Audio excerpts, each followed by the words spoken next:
Assalamu alaikum. Sigur të keni dëgjuar në rrethin tuaj dikën të thotë, unë besoj në Zot, por jo në fetë e Zotit.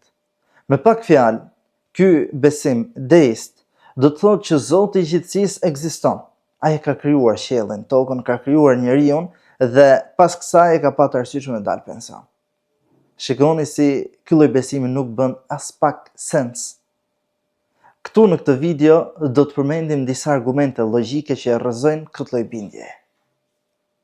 Nëse ekziston një Zot i vërtet, atëherë me patjetër duhet të ekzistojë një besim i vërtet në këtë Zot. Ndërkohë që fakt është që besimet që ekzistojnë janë të shumta dhe kontradiktore me njëra tjetrën. Atëherë si mund të orientohet njeriu për nga besimi i vërtet?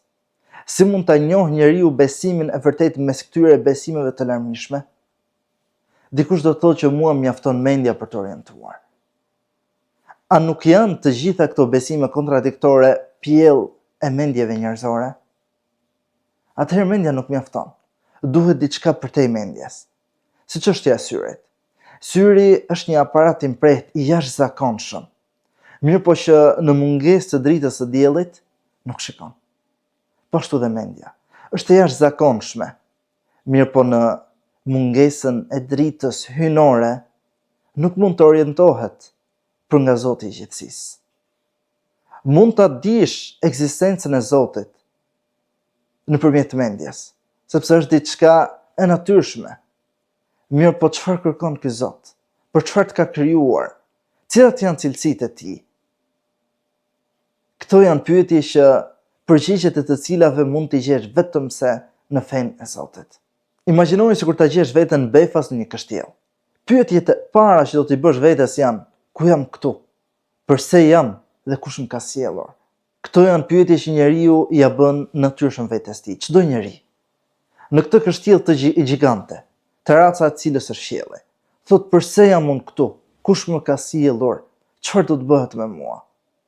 Dhe përgjigjet e këtyre pyetjeve nuk mund t'i marrim vetëm se nga ai që na ka krijuar.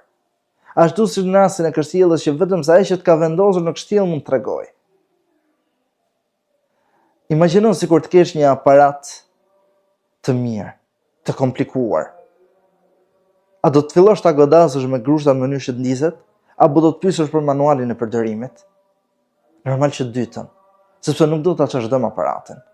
Kjo është çështja e njeriu në këtë tokë. Njeriu nuk mund të orientohet pa manualin e jetesës. Zoti i gjithësisë është ai që ta përcakton formatin e duhur të jetesës. Së fundi, është edhe ajo kategoria e njerëzve të cilët thonë që mua nuk më intereson shumë se kur është Zoti. Unë jam mirë. Por a është e çiltër kjo në raport me Zotin? Zoti i gjithësisë ka krijuar. Zoti i gjithësisë ka sjellur në jetë. A është e çiltër që thosh nuk më intereson se kush është Zoti? A është ky besim i vërtet? Mirë, ty nuk të intereson.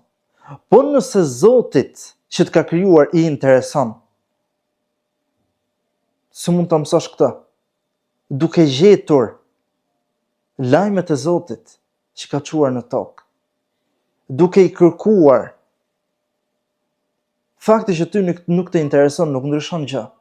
Ti bësh thjesht një kundërshtues i Zotit tënd, i cili të ka krijuar.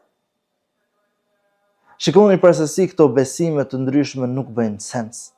Njeriu duhet ta kërkojë të vërtetën vazhdimisht. Ndërsa ky lloj besimi dhe ky lloj bindjeje është një lloj dorëzimi kundrejt vërtetës.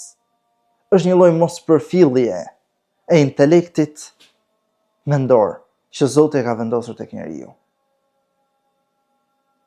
Zoti i gjithësisë patjetër që duhet të ketë cilësi absolute. Dhe për këtë bien dakord të gjithë njerëzit. Nëse Zoti i ka krijuar njeriu dhe më pas e ka lënë kot, kjo do të binte ndesh me urtësinë e tij. Do të binte ndesh me këto cilësitë absolute që ne i përmendëm. Wassalamu alaikum.